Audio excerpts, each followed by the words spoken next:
This is a live view of United Launch Alliance's new Vulcan rocket on Launch Pad 41 at nearby Cape Canaveral Space Force Station. It will launch a spacecraft that will land on the moon, making it one of the first lunar landings for the U.S.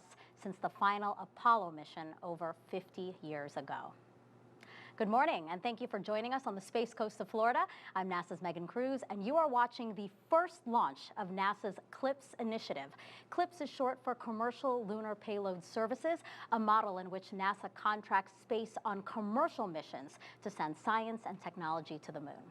These deliveries will mean more exploration of the moon than ever before and will help us prepare for the first woman and first person of color to land on the lunar surface under NASA's Artemis program. For today's launch, NASA selected Astrobotic to deliver its 5 lunar instruments. This is the first mission for the Peregrine spacecraft. Today is also the first launch of ULA's new Vulcan rocket, so a lot of firsts today. Now we have a 45-minute launch window that opens at 2:18 and 38 seconds Eastern time.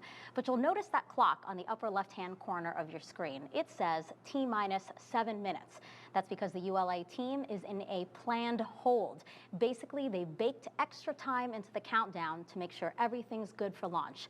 You'll see that clock start to count down again when we are actually 7 minutes to the opening of the launch window. Helping me to share today's firsts are commentators from both our commercial partners. We have Astrobotic's Olivia Chapla, but first, let's start with ULA's Amanda Sterling with a check of how the rocket is doing.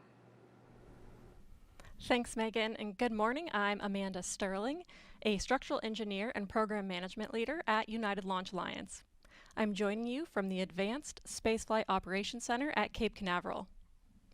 This is an exciting place to be as the ULA team counts down to liftoff of Vulcan's inaugural flight. Right now, the Vulcan booster and Centaur upper stage are fueled while the launch team continues final preps. As Megan mentioned, the launch count remains in a planned hold. The ULA team is currently not working any issues, and we're on track for an on-time launch at 2:18:38 a.m. Eastern. Coming up, Space Launch Delta 45 will provide a final weather briefing in about 15 minutes.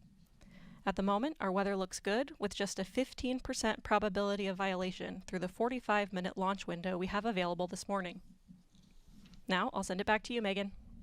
Thank you, Amanda. It's great to hear that 85% go for tonight.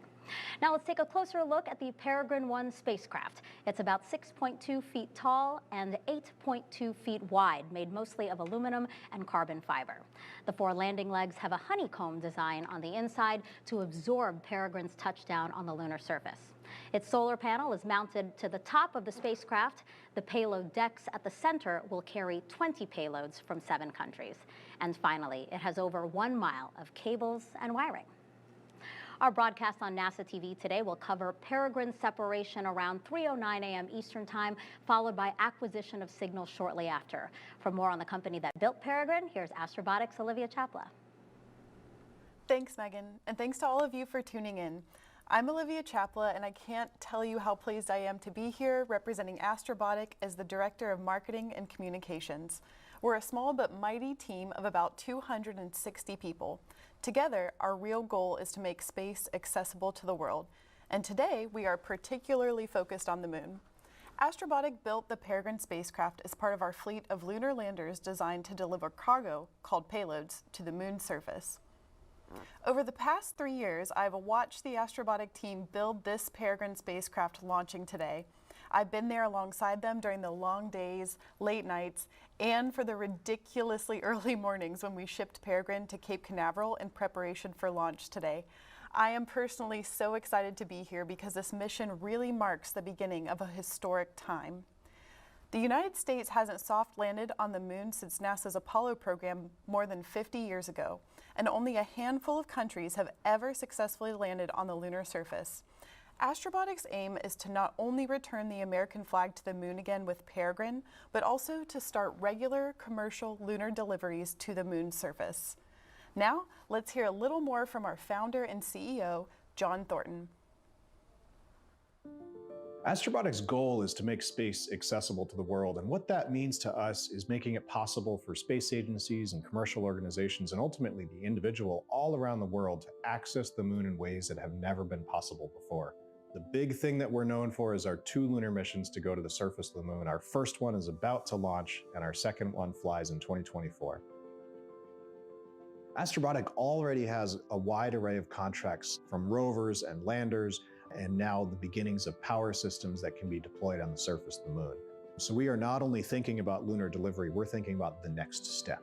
We're thinking about rovers that can drive. We're thinking about power systems that can deploy and provide sustaining power at the poles of the moon. These are all of the pieces that we need, the infrastructure that we need to take our next step, to make the moon a place that we can sustain and live and have astronauts do science and exploration, and one day use the resources of the moon for in-space purposes and perhaps eventually bring those resources back to Earth. Pittsburgh startups, and space startups in particular, are not supposed to succeed. You're supposed to be in Florida, you're supposed to be in Houston, you're supposed to be in LA, but yet here we are in Pittsburgh with our very first spacecraft on the launch pad, ready to go. We have more than a dozen instruments flying on our very first mission from all over the world. 6 new nations will touch the surface of the moon with just our first mission. This mission was done on a relative shoestring budget. This is a much more affordable mission than has historically occurred. Regardless of challenges, we have to continue to strive toward that future of making space accessible to the world, and to see what's possible when you come together to overcome the biggest challenge of all, landing on the surface of the moon. Astrobotic is among a pool of vendors that can bid on contracts for future NASA deliveries. This model will hopefully mean frequent, rapid, and affordable access to the moon. Our moon. It seems so close in the night sky, but getting there is really hard. But what if there was a way to change that? Only a few nations have successfully landed on the moon. As NASA sends astronauts back to the lunar surface, this time to stay, we will need to send science and technology instruments ahead of time to lay the foundation for human exploration. To make this happen, NASA is helping establish a commercial lunar economy. For the first time ever, there will be commercial delivery services to the moon. We are enabling American companies to send our payloads to the lunar surface for us. These delivery services will expand our capabilities for exploration, radically increasing the amount of science we can achieve. This high-risk, high-reward initiative will invest in and leverage the entrepreneurial spirit of American innovation to launch a commercial lunar marketplace, advancing technology and exploration for all of us. With this never-before-seen streamlined access to the moon, we will be able to make novel measurements and develop technologies that scientists have long wanted to do on the lunar surface. And as this new industry matures, this commercial delivery service for NASA and other customers could expand beyond the moon to other destinations in our solar system. And we can learn to live on another world because we are explorers. Flying on commercial missions will mean cost savings for NASA, as we've said, but this approach has risks. So to explain, I have Joel Kearns here. He's the Deputy Associate Administrator for Exploration in NASA's Science Mission Directorate. Good morning, Joel. Hi, good morning, Megan. So talk to me about why we want commercial companies sending our science experiments. Why don't we send them ourselves? Well, you know, NASA is really good at sending robotic science probes throughout the solar system, but it takes a lot of effort, it takes a lot of time. And for our big push to do science and technology on the moon as part of Artemis, we wanted to take a new approach. We wanted to tap into the new ideas, the entrepreneurial spirit, and all the engineering innovation that these small companies and startup companies bring in the United States. We think they can help make the overall moon effort much better. But isn't it riskier for us to depend on others versus us doing it ourselves? You know, there is a different level of risk that we all had to understand and agree to when we started down this. Like I said, we understand how to do robotic science missions at NASA, but we do know that these companies have a lot of good, interesting ideas. By partnering with several different companies for different lunar landing missions, we get to see all their individual strengths, their different technical approaches, but at the same time, we don't get the level of information and we don't have the level of control or direction that we're used to having at NASA. But we think that trade is really worth it. But why is it so important for us to send science before we send astronauts? We didn't do that before with the Apollo program. Well, it's been many decades since Apollo, and there were many, many unanswered scientific questions about the moon, not just about the moon itself, but how the moon is almost a time machine to look back to see what happened at Earth in the earliest ages of Earth. So, for example, we can do studies at the moon to try to determine when did all those last big meteor impacts take place? Because if we see them in the moon, they actually happened at the same time at Earth, maybe around the same time life was forming at Earth. You could also look at the moon, and we might be interested in using water ice that's at the south pole of the moon, we expect, for our astronauts in the future. But understanding how that ice got there, how that water got there in the first place, will help us understand how do we have water at Earth that we get to use today. Real quick, is there anything in particular that you are most excited about discovering on the moon? Oh, well, there's just so many things. There have been scientific questions for decades that people, scientists in the United States, around the world, have been dying to get back to the surface of the moon to do. We've sent many probes in orbit around the moon, like Lunar Reconnaissance Orbiter, but they look at it from afar. This is going to be our first chance to go back and really make those measurements and really touch the surface and see what's really there. Joel, thank you so much. I know we have ambitious goals here at NASA. I can't wait to see what we do. Oh, thank you. This is an exciting day. Yes, thank you so much. All right, so let's head back over to ULA's Amanda Sterling for another update on the Vulcan rocket. Things continue to go as planned as we look forward to the launch of ULA's first Vulcan rocket. We're still holding at T-minus 7 minutes as part of our planned 60-minute hold, and the team is not working any issues at this time. The Vulcan booster is fueled to flight level with super-chilled liquid oxygen and liquid methane. Soon, Centaur topping to flight levels will begin, and the ULA team is on track for an on-time liftoff at 2:18:38 a.m. Eastern. We're about 5 minutes away from Space Launch Delta 45's final weather briefing. At the moment, our weather continues to look good through the 45-minute launch window we have available this morning. The excitement is building here in ULA's Advanced Spaceflight Operations Center as we get closer to T0. Back to you, Megan. All right, we're about 35 minutes away to the opening of today's launch window. Inside Vulcan's payload fairing is Astrobotic's Peregrine spacecraft. Astrobotic is based in Pittsburgh, Pennsylvania, where folks there are laser focused on Peregrine right now. Right, Olivia? That is definitely right, Megan. I'm checking in on our Peregrine lunar lander with our mission control team right now. You can see them on screen. A reminder that our spacecraft is currently sitting in the top of ULA Vulcan's fairing. Our flight director is informing me that Peregrine is looking nominal with temperatures currently at an expected 70 degrees Fahrenheit. We also monitor the environmental pressures around the spacecraft, and we're sitting at a good 14.7 psi. Things are looking good for launch. The spacecraft is currently powered off, but will automatically power on once it separates from Vulcan's payload fairing. And here you can just see the faces of some of the engineers who have worked many hours on Peregrine to get it to the launch pad today.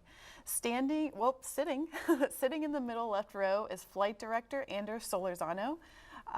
He is the acting flight director for this launch. And nearby is Alex Van Hoven. He is currently providing us updates on the spacecraft status. And Alex just informed me that the spacecraft is currently looking nominal. Temperatures and pressures are still as expected. As we continue to await launch, let's send it back to Megan at the host desk. Thank you, Olivia. Again, Peregrine is flying with 20 payloads today. 5 of those are NASA's, and throughout the show, we will tell you about each one, starting first with the Linear Energy Transfer Spectrometer, or LETS, from NASA's Johnson Space Center. I'm Nick Stoffel. I'm a physicist and professional engineer, science and operations lead for the LETS payload. The Linear Energy Transfer Spectrometer is a small, low-power radiation detector based on Timepics technology developed at CERN. It's similar to devices that we've flown on ISS and Artemis. The science we're expecting to get from the LETS detector is take that information and translate it from deposited energy in silicon, which is what we measure with this detector, into a more biologically equivalent value that we can utilize for crew protection. One of the key pieces, I think, that if we can capture would be outstanding is getting data from a radiation event, a solar storm on the moon, while crew are not there. That would be ideal from the standpoint of being able to get the data without putting crew at risk, and then utilizing that data to prepare for crew protection during the lunar operations. Now, NASA's Science Technology Mission Directorate had a hand in today's launch. So here with me now is Nikki Werkheiser, Director of Technology Maturation. Good morning to you. Good morning. So tell me how STMD, that's the shortened version of the directorate there, tell me how it invests in small business like Astrobotic. Of course. So the Space Technology Mission Directorate, our mantra is technology drives exploration. So if you're really going to create new disruptive technologies that change the world, you really have to work with a diverse group of individuals, and that means our small businesses, large businesses, international partners, other government agencies. Astrobotic is a shining example of that. STMD has been working with them for well over a decade. We've awarded over 40 Small Business Innovation Research Awards and our tipping points to develop new technologies for the mission. So is that essentially like seed money? Is that how to consider it? Yes, we're partners, right? We're partners in this. We say at Artemis we're going together, and we mean it. We're invested hand in hand in this.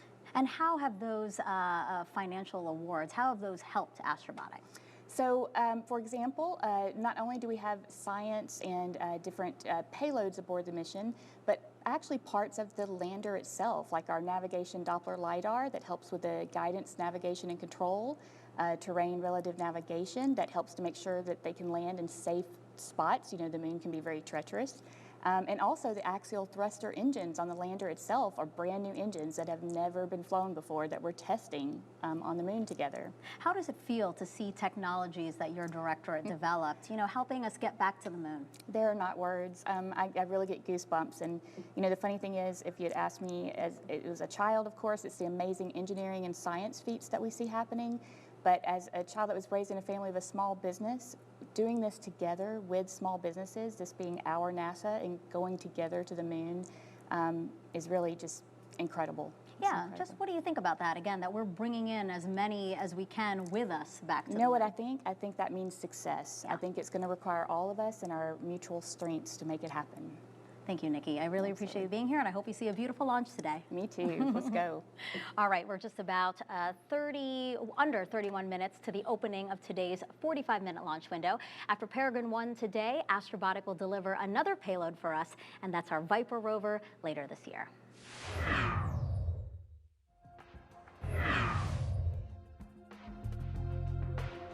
Right now, teams across NASA are busy working on Viper, another important lunar delivery. Viper is short for Volatiles Investigating Polar Exploration Rover. But what are volatiles, and why is NASA looking for them? Volatiles are substances that easily evaporate. And one of the most important volatiles NASA is trying to map on the moon is water. Water is critical for deep space exploration because you can drink it, but also turn it into oxygen for breathing and hydrogen for fuel. NASA has selected Astrobotic for Viper's lunar delivery under CLPS, or the Commercial Lunar Payload Services Initiative. And when Viper gets to the moon, it will search for ice on and under the lunar surface near the moon's south pole. About the size of a small car, it has a drill and 3 science instruments. Together, they will work to uncover how frozen water got on the moon in the first place and what has kept it preserved over billions of years. This mission will help NASA understand the environment where we plan to send astronauts as part of its Artemis program, which will establish a long-term presence on the moon and eventually Mars. That's your Artemis Moon Minute. Our next Artemis mission is Artemis 2, which will send 4 astronauts around the moon. And work is already well underway on the ride, NASA's Space Launch System rocket. Right now, teams here at Kennedy are processing segments of the 2 side boosters. Each booster will stand about 17 stories tall and burn approximately 6 tons of propellant every second, producing 3.6 million pounds of thrust. We continue to march towards today's 45-minute launch window that opens at 2:18 and 38 seconds Eastern Time. The ULA team remains in a planned hold and right now working no issues. As for the Peregrine spacecraft, let's get another check of it from Olivia with Astrobotic. Thank you, Megan. As you may recall, we are currently only monitoring the spacecraft's temperature and pressure while it sits inside the Vulcan rocket's payload fairing. And we're checking in with my team members in Mission Control, and Alex Van Hoven, one of our flight directors in the very back row. He is providing us updates directly. Our mission team confirmed the spacecraft's levels are nominal, and we continue to be ready for launch. And I'd like to take this time to say a well-deserved shout out to the entire Astrobotic team in Pennsylvania, California, and even a few remote workers. I'm sure you're all watching right now, and we thank you for your continued commitment to this mission and to lunar exploration. We really, really couldn't have done it without you. Now, as we sit tight for launch, we'll continue to monitor Peregrine. For now, back to Megan at the host desk. A few minutes ago, I told you about NASA's LETS payload flying on Peregrine today. Now we'll learn about NIRVIS, or the Near-Infrared Volatile Spectrometer System from NASA's Ames Research Center. Hi, my name is Tony Colapret. I'm the lead scientist for the Near-Infrared Volatile Spectrometer System, or NIRVIS. The NIRVIS instrument combines three observations. It has a spectrometer that tells us about the composition of the lunar soil. It has a high-resolution camera that tells us about the fine-scale structures of that soil. And it has a temperature measurement that tells us the temperature of the lunar regolith. NIRVIS combines all these three measurements to help us better understand the compounds that are on the surface of the moon. Particular compounds we're interested in are volatiles. A lunar volatile is a compound that is very sensitive to temperature. At low temperatures, it's solid. At high temperatures, it's a vapor. Water is a good example of a lunar volatile. We believe water is manufactured in sunlit regions of the moon, either through solar wind or through micrometeoroid impacts, and then migrates to the poles of the moon where it's captured into dark, permanently shadowed craters. If there is water at the poles of the moon in substantial quantities, that might be of incredible importance and use to human exploration going forward. Now, we still have 3 more NASA payloads to tell you about flying on NASA's first commercial lunar payload services launch. But now we want to turn the broadcast over to ULA. Amanda Sterling will walk us through the rest of the Vulcan rocket's inaugural flight through launch and ascent. And then Olivia and I will be back around 15 minutes after liftoff to continue monitoring Peregrine. ULA will join us in just a few seconds.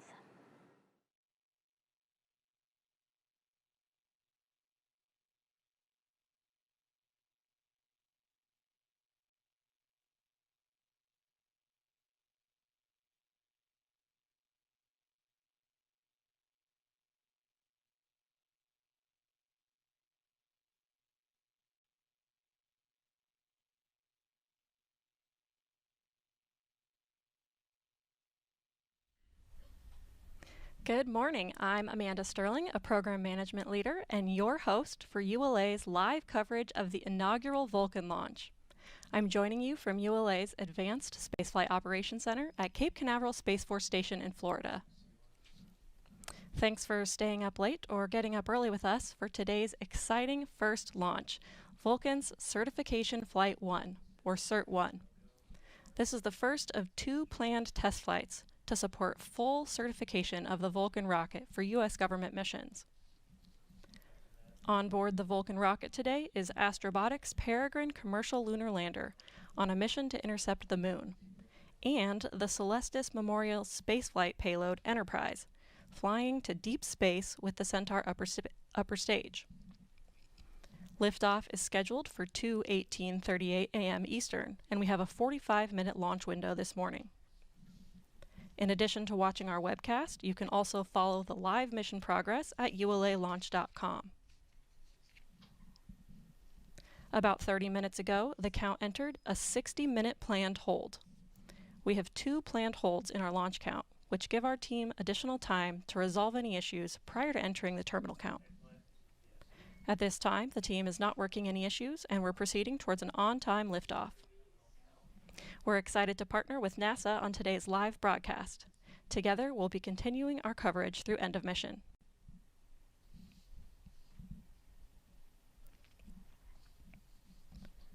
Building on more than 120 years of combined Atlas and Delta launch experience, ULA's Vulcan rocket introduces a balance of new technologies and innovative features to ensure a reliable and accessible space launch service.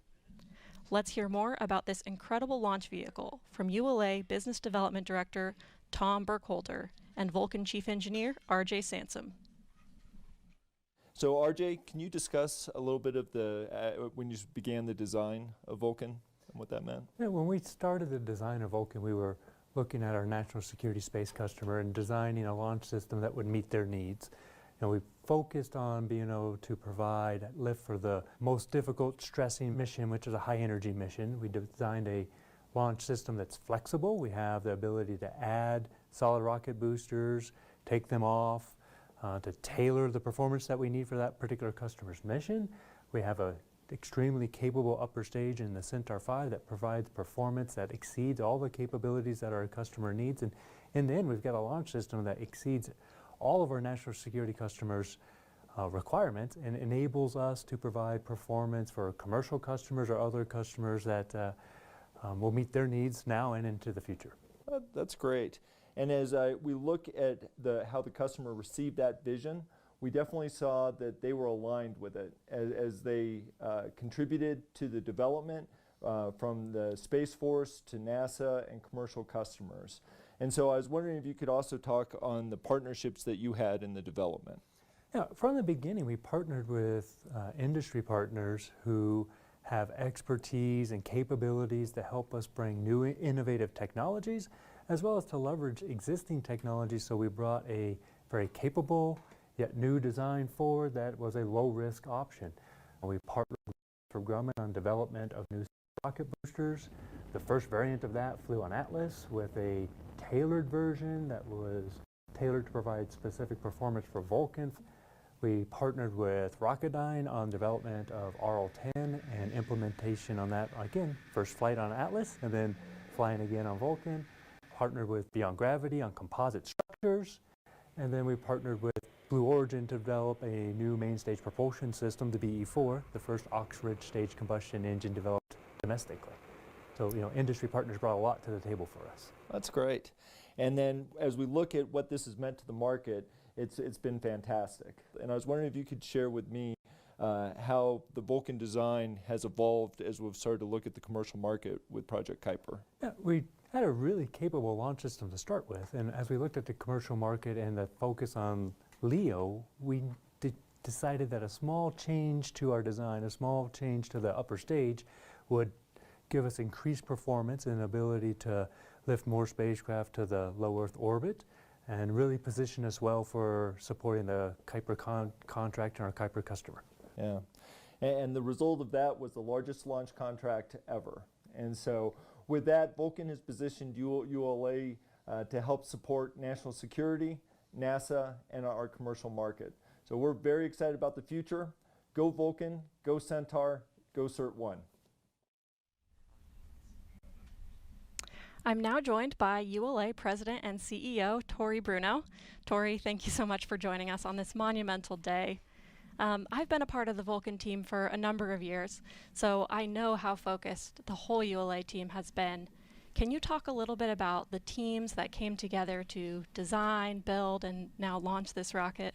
I am so proud of our people, and I think we had exactly the best possible team. We've got folks that designed rockets before, like Atlas and Delta, but we also have the majority of our team, people like yourself, that are earlier in their career, know the new tools, aren't sort of handcuffed by some of the conventions that we used before, and can do really creative and innovative work while also not making the mistakes of the past. Absolutely, and Vulcan is such a unique rocket. What are you most proud of about this vehicle? I'm really proud of the fact that we still service the high energy marketplace, a unique thing that is really important to our nation's security, that no one else has an architecture that will do that, while at the same time breaking all the rules and having the dial-a-rocket architecture that gives it the flexibility to reach down into that LEO marketplace and be very competitive there as well. Absolutely. So we're getting pretty close to liftoff now. How do you expect to feel watching the Vulcan rocket lift off for the first time? tremendous excitement and anticipation. I got to tell you, I've done over 400 launches. They're all the same. I always get butterflies. This one's really special because of what it means to our country, to our customers, and to the team that has worked so hard, including you, Agent Sterling. Well, thank you so much for joining us. We'll let you get back to it so you can make sure you watch liftoff, and let's go. Go Vulcan. Thank you.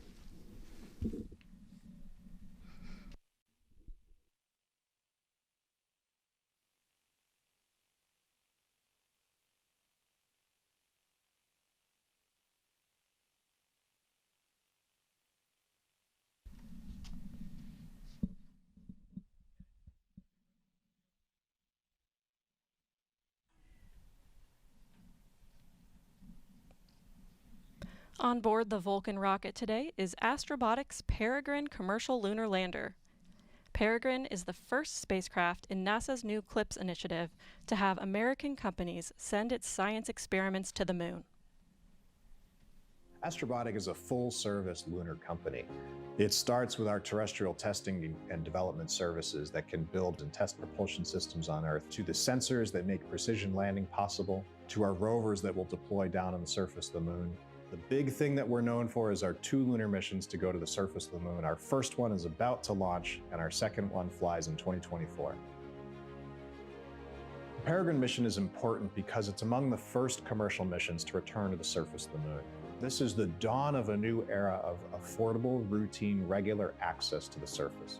Peregrine's development was a years-long process that included many people, like engineers, welders, and technicians, who designed and built the spacecraft. To be on the pad today with our spacecraft strapped to a giant 200-foot-tall launch vehicle, it's a little surreal. It's a moment I've been dreaming about, and this first mission is just our first step to make space accessible to the world, and it certainly will not be our last.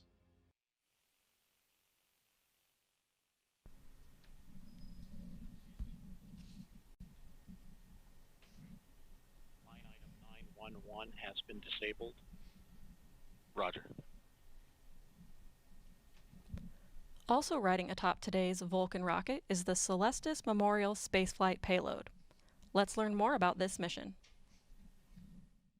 Celestis' Enterprise flight carries capsules containing cremated remains, DNA samples, and greetings from Celestis' clients worldwide. The capsules are integrated into 2 carriers that are mounted to the forward adapter on ULA's Centaur upper stage. The carriers will remain affixed to ULA's Centaur as it travels into a heliocentric orbit around the Sun, where it will remain for eternity. The Enterprise flight is Celestis' first deep space mission.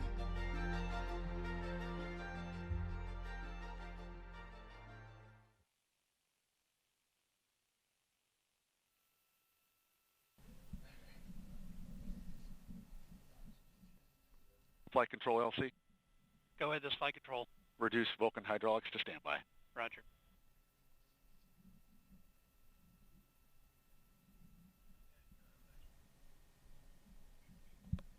Today's rocket includes the American flag across the inner stage, as well as logos on the payload fairing representing ULA, Vulcan, and Astrobotic. While this is the inaugural launch of the Vulcan rocket, the CERT-1 flight test marks ULA's 159th launch. Let's learn more about this innovative new rocket.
Maintain operational silence in the LCC.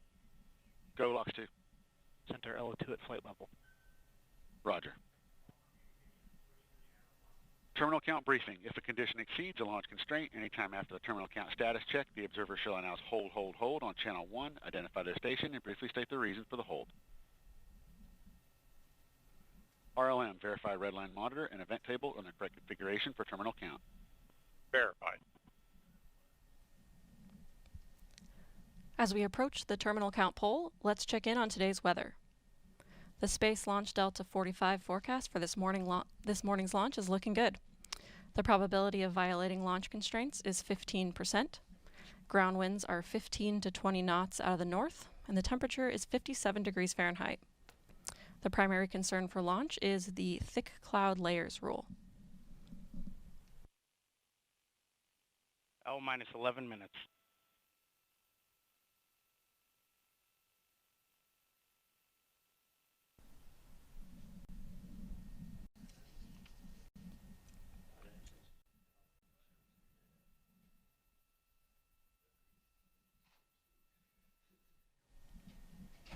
We remain in the planned 60-minute hold as we continue towards liftoff. In a few moments, launch conductor Dylan Rice will poll the launch team for the final go to pick up the count. 29 engineers and managers are polled for system status and readiness to proceed. This is the final status check for all Vulcan vehicle systems, ground systems, spacecraft, and the U.S. Space Force Eastern Range. The vehicle system readiness poll includes electrical systems, hydraulics, pneumatics, propulsion systems, flight control, and propellants. Let's listen in as Dylan Rice performs the final polling. Prior to the status check. L minus 10 minutes. Status check to proceed with terminal count, Vulcan systems, propulsion. Go. Hydraulics. Go. Pneumatics. Go. LNG. Go. LO2. Go. Water. Go. Centaur systems, propulsion. Go. Pneumatics. Go. LO2. Go. LH2. Go. Gas. Go. Electrical systems, airborne. Go. Ground. Go. Facility. Go. RFFTS. Go. Flight control. Go. GC cubed. Go. Operation support. Go. COM. Go. Umbilicals. Go. ECS. Go. Redline monitor. Go. Quality. Go. Op safety manager. Go. ULA safety officer. Go. Vehicle system engineer. Go. Anomaly chief. Go. Range coordinator. Clear to proceed. Launch director. You have permission to launch. Proceeding with the count. ALC. Verify T0 is set for 07 18 38 Zulu. Verified. Polling is complete and the team is go for launch. From T-minus 7 minutes until liftoff, you'll hear Dylan Rice and the team performing the final steps in the countdown procedure. Several critical activities occur in the final minutes before launch, including verifying fuel tank levels and pressures in the booster and Centaur, and arming the flight termination system. At T-minus 1 minute, the Range Operations Commander confirms the range is in a green condition for launch. At T-minus 25 seconds, you'll hear Go Vulcan, Go Centaur, Go Peregrine. This is the final status check of rocket and payload readiness.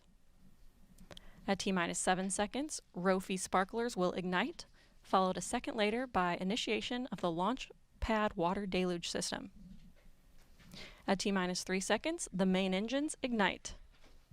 Then, after seeing Vulcan's first ever liftoff from Slick 41, you'll begin hearing flight commentator Rob Gannon providing launch vehicle ascent data.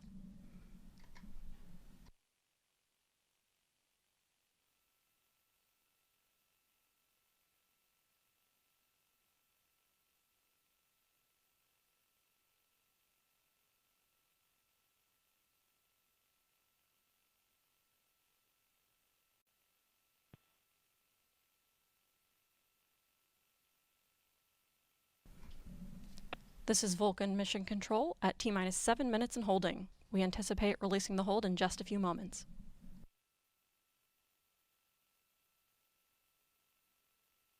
On my mark, the time will be T-minus 7 minutes and counting. 3, 2, 1, Mark. 6:55. Ground pyros enabled. The countdown clock has resumed, and we are go for launch at 2:18:38 a.m. Eastern.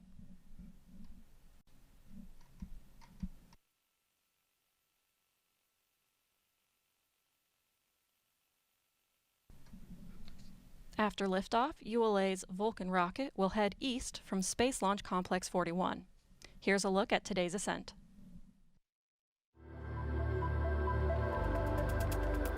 Following final confirmation of rocket and payload readiness, 2 GEM 63XL solid rocket boosters and twin BE-4 engines produce more than 1.7 million pounds of thrust to lift ULA's Vulcan rocket away from Cape Canaveral Space Launch Complex 41.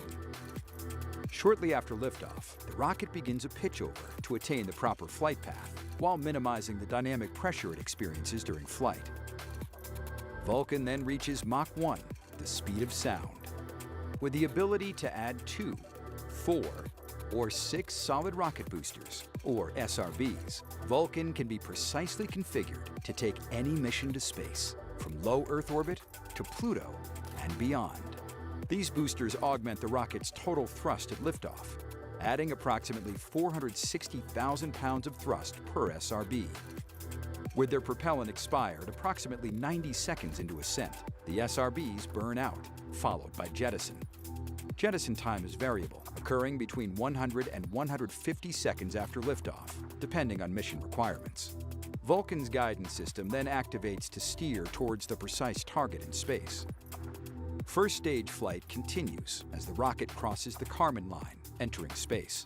With the majority of propellant expended as Vulcan fights against the force of gravity, the BE-4 engines shut down, and the booster stage separates. With the rocket now weighing less than 10% of what it did at liftoff, dual RL-10C engines on ULA's Centaur upper stage ignite. Spacecraft are encapsulated inside a 5.4-meter diameter payload fairing, which provides a protective environment during ascent. Following Centaur engine ignition, the payload fairing is jettisoned. With the first burn complete, the Centaur engine shuts down for a coast phase. Centaur flies a short, medium, or long coast, which is determined by launch day. Further into flight, Centaur ignites for a second burn, powering the vehicle into a translunar injection orbit. Following the second main engine cutoff, ULA Centaur places Astrobotic's Peregrine lunar lander into a highly elliptical orbit, more than 220,000 miles above Earth, where it will intercept the Moon. Following delivery of the Peregrine spacecraft, Centaur comes alive for a third and final burn to reach a heliocentric orbit around the Sun. Centaur completes the CERT-1 mission by carrying Celestis' Memorial spaceflight payload into deep space. Known as the Enterprise flight, this mission includes 234 flight capsules containing cremated remains, DNA samples, and messages of greetings from clients worldwide on an endless journey in interplanetary space beyond the Earth-Moon system to orbit the Sun forever.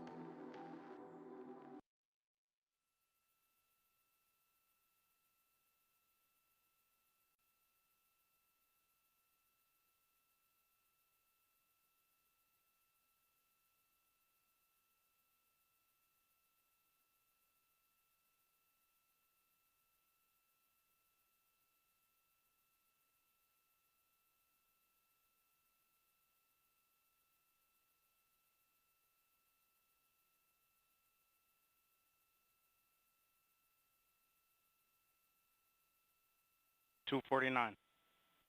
STS internal.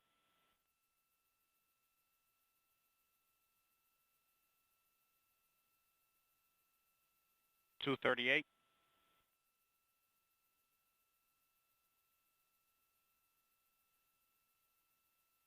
$230. CLO2 PLP started.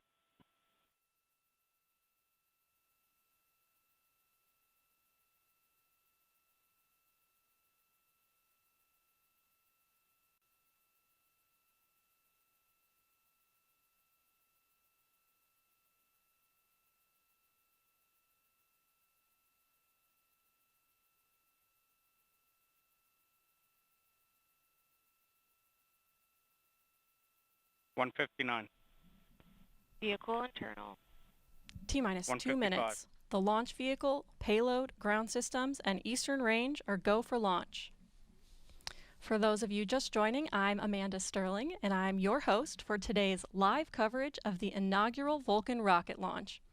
The team is not working any issues, and we're on track for an on-time liftoff at 2:18:38 a.m. Eastern Time. FCS armed.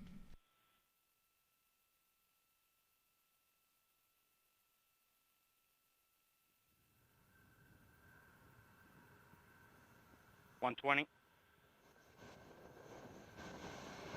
FCS count started.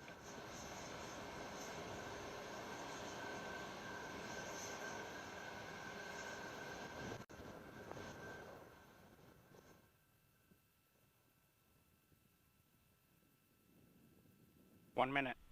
T-minus 1 Report minute. range status. Range green.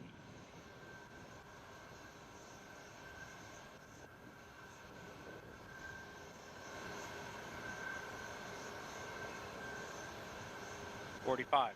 Vulcan tanks at step 3.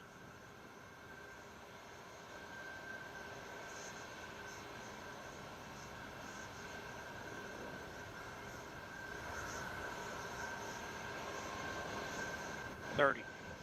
BE4 start box, go.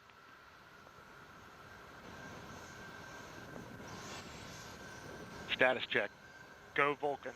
Go Centaur. Everything looking good. BE4s continue to operate normally. Coming up on 2 minutes into the mission. We are now 17 miles in altitude. We just heard confirmation of solid rocket booster jettison. We have about 3 minutes until we reach our next mission event, booster engine cutoff.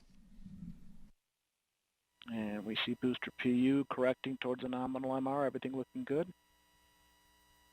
Both engines continue to burn normally.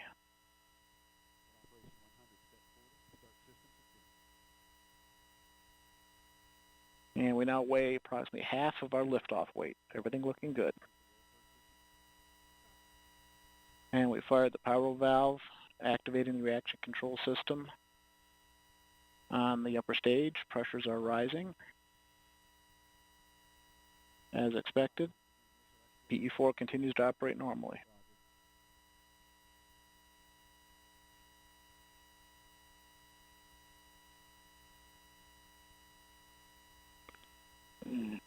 Vehicles continue to fly down the center of the range track, everything looking good.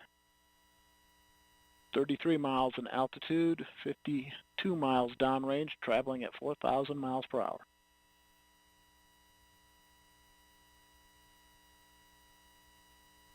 Continue to see excellent performance out of the BE4s.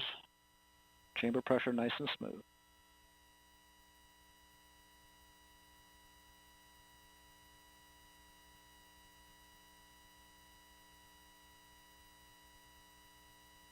Vehicle steadily accelerating, a little over 2 Gs at this time. Good body rates. Nice and smooth operation of the booster. 47 miles in altitude, 95 miles downrange at 5,500 miles per hour. Engines continue to burn normally, everything looking good.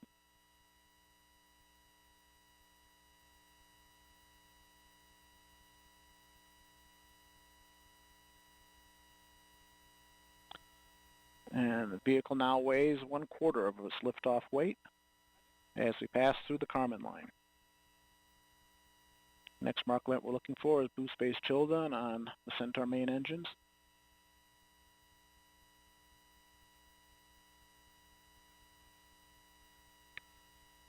Booster mains continue to operate normally.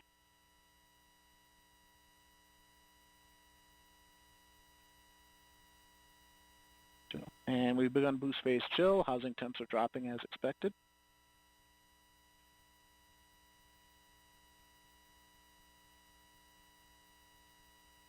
Coming up to the end of boost phase, approximately 10 seconds to BECO. Throttle down in preparation for BECO. We've completed boost phase chill down, and we have cutoff. Coming up on Vulcan Centaur separation. We have Vulcan Centaur separation. Everything looking good. Coming up on the Centaur phase,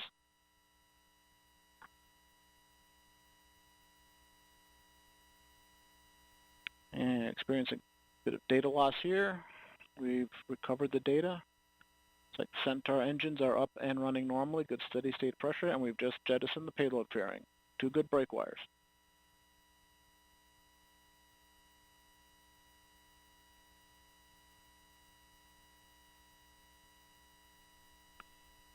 And good steady state operating levels on the Centaur mains.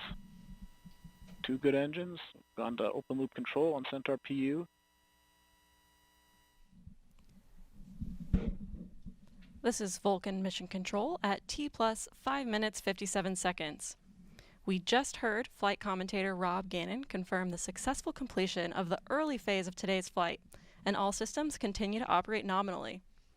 Our next event, main engine cutoff, will occur in about 10 minutes. While we wait, I'm joined by Amanda Pichetti, ULA Director of Vehicle Upgrades.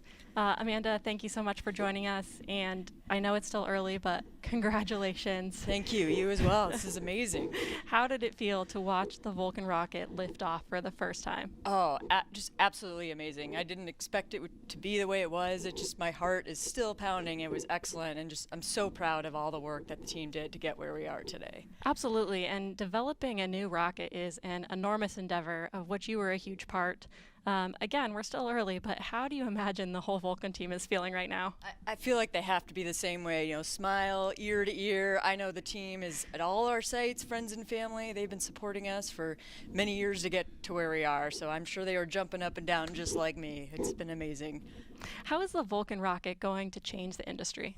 Yeah, that's a great question. So Vulcan is very much based on our heritage rockets, the Delta IV and Atlas V vehicles, but we've brought in a lot of new innovation and capabilities that are going to allow us to even better support our warfighters, exploration, as well as connecting the world. And the great thing about Vulcan is it's highly versatile, meaning we can use that vehicle to do anything we want, allows for affordability for anybody who needs access to space.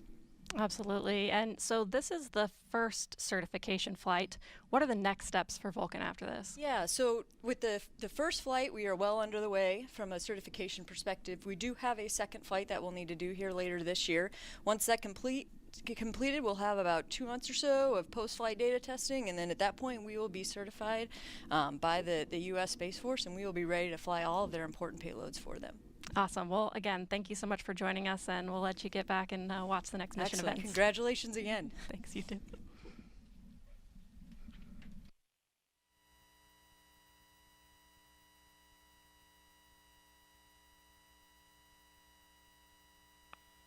Coming up on 500 seconds into the mission. Everything's looking good. Continuing to burn Centaur.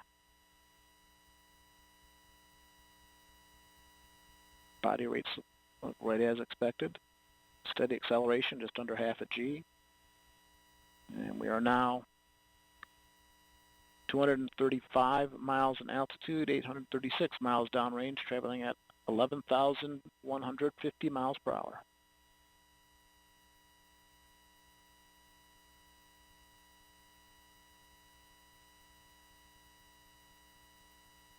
Continue to see nominal performance from Centaur.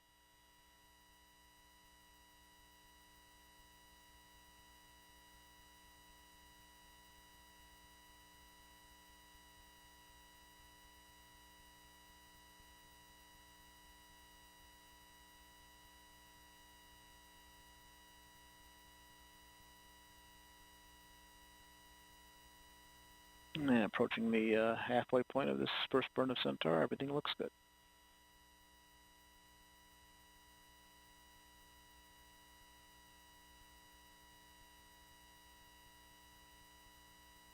We're now 1,000 miles downrange, traveling at 11,500 miles per hour.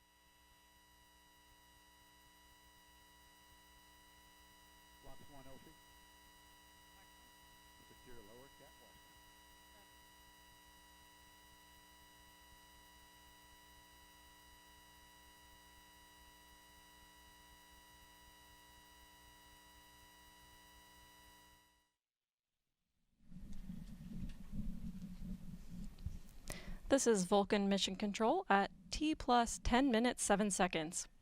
Our next event, main engine cutoff, will occur in about 5 minutes.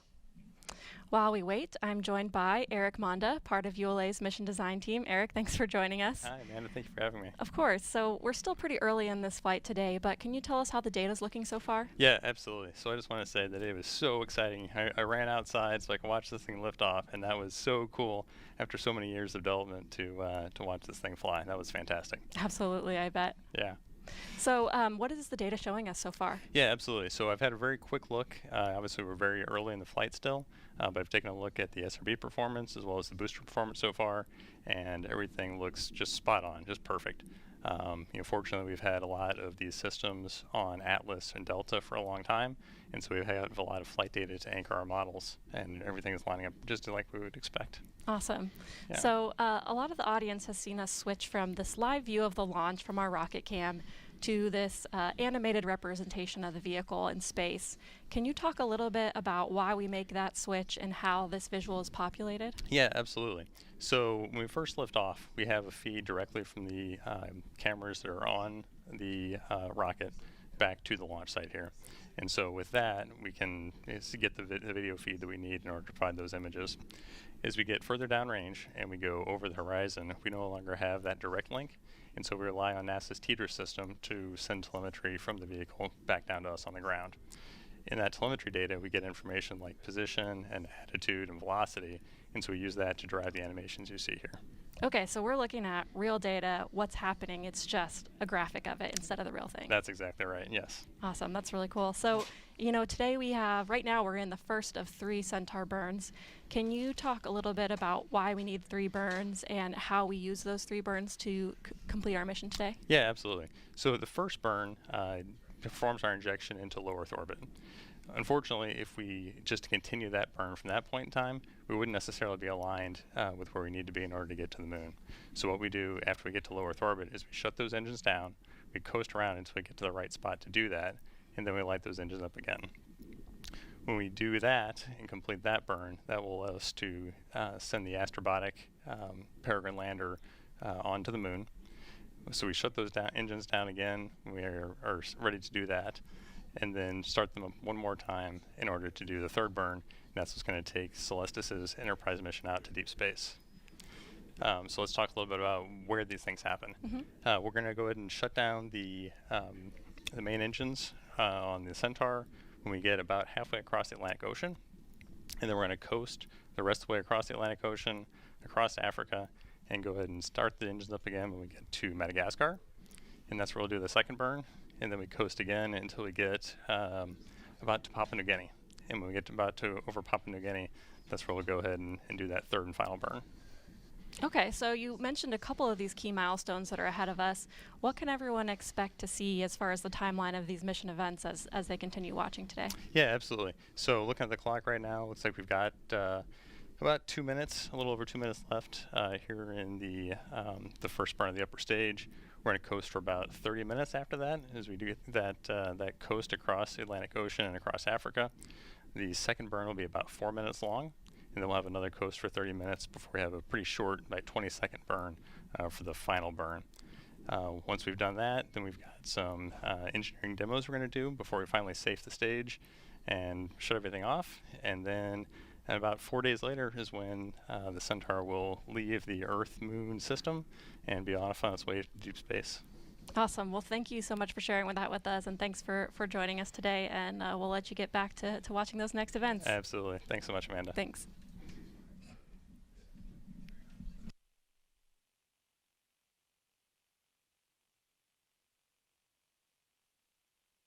PU system is steadily making the correction down to a nominal MR.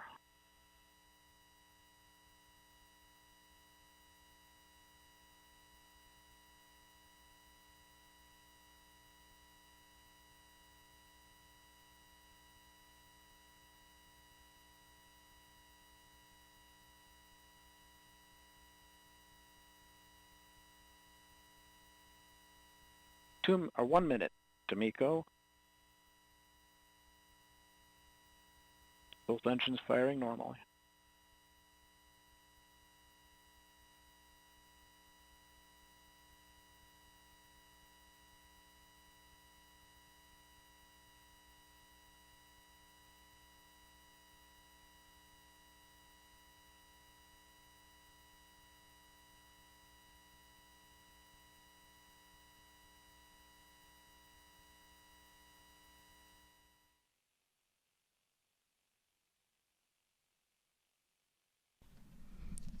This is Vulcan Mission Control at T plus 15 minutes 30 seconds. We are approaching the first main engine cutoff. Let's listen in. Coming up on MECO 1.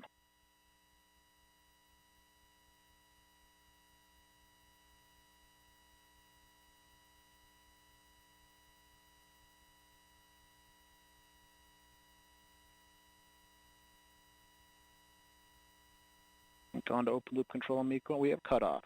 Both engines show normal shutdown signatures.